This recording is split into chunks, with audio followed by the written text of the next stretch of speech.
అయితే ఏదైతే తెలంగాణ ఉద్యమం అప్పుడు తెలంగాణ రావడానికి ఉస్మానియా యూనివర్సిటీ అత్యంత కీలక పాత్ర వహించింది. అసలు మేజర్ పాత్ర, కరెక్ట్, పెద్దన్న పాత్ర అనుకోవచ్చు.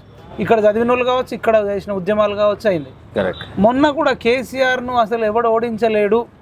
ఈవెన్ అది కాంగ్రెస్తో కాదు, బీజేపీతో కాదు, సిపిఐతో కాదు, కమ్యూనిస్టులతో కాదు, బీఎస్పీతో కాదు అన్నప్పుడు ఉస్మానియా యూనివర్సిటీ స్టూడెంట్స్ అయిన మనిద్దరం ఎస్పెషల్గా చెప్తున్నా, అంటే మన కోసం మనం చెప్పుకోవాలి కాబట్టి, అడ్వకేట్ శరత్గా, మీరు లా కాలేజ్ స్టూడెంట్గా, మైపాల్ యాదవ్ నేను కామర్స్ కాలేజ్ స్టూడెంట్గా, అంటే చాలామంది నిరుద్యోగులను, విద్యార్థులను, ఇక్కడ చదువుకున్న వాళ్ళను మన కాంబినేషన్లో వాళ్ళను ఒక ఎడ్యుకేట్ చేసి, అదే మన తెలంగాణ నిరుద్యోగ రక్షణ చేసిన పెట్టి ఆర్ట్స్ కాలేజ్ కూడా మీరే దానికి ఓపెనింగ్ జెండా ఊపేసి అసలు డిఎస్సి వాళ్ళని కానీ, గ్రూప్ 1 వాళ్ళను, గ్రూప్ 2 వాళ్ళను, పోలీసు జీవో 46 వాళ్ళని కానీ, లాంగ్ జంప్ హై జంప్ బాధితులను కానీ ఇక్కడ మొత్తం ఒక ఏకతాటి చేసి ఈ ఉస్మానియా యూనివర్సిటీ మరొకసారి పెద్దన్న పాత్ర వహించి కేసీఆర్ను గద్దె